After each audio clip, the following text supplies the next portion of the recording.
السلام عليكم. كي دايرين؟ لاباس؟ بخير ان شاء الله تكونوا بخير. غادي ندير حلوه ديال الكاوكاو ونشاركها معكم. عندي نص كيلو ديال الكاوكاو محمر ومطحون بقشورو، يكون مطحون مزيان. عندي ربعة الزبده ديال البواطه، 2 كيسان ديال السكر كلاصي، كاس ديال الزيت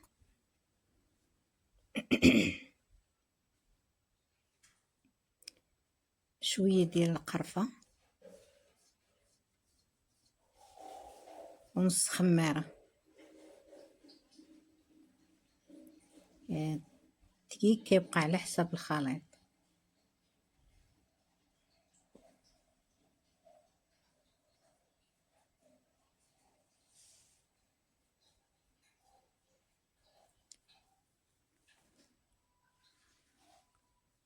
كنحط هاد المكونات على الكاوكاو اللي مطحون.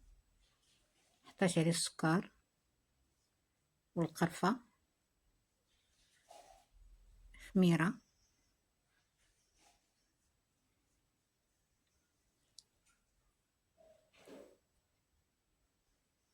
كنزيد عليهم الزبده،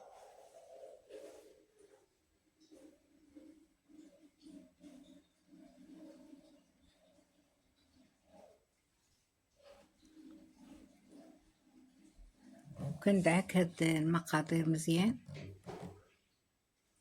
حتى كيتجانسوا.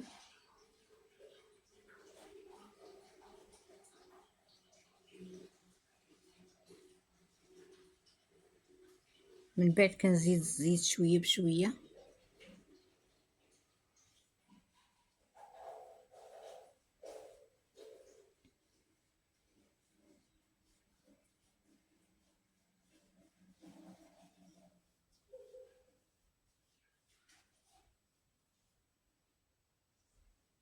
وندعك مزيان.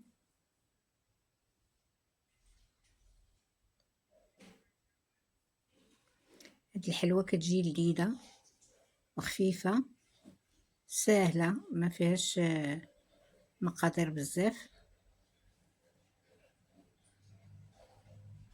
بسرعه كتصاوب. كنبدا نزيد الدقيق شويه بشويه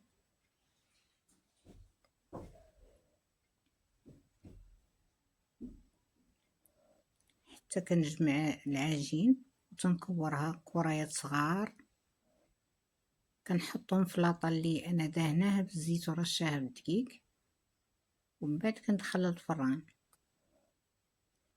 ملي كتخرج كندوب الشكلاط في بان ماغي وتلصق به الحلوه.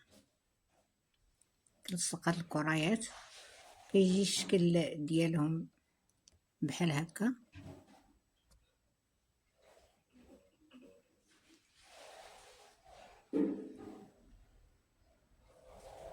كنتمنى تجربوها، كتجي لذيذه بزاف وما كتاخدش معنا وقت.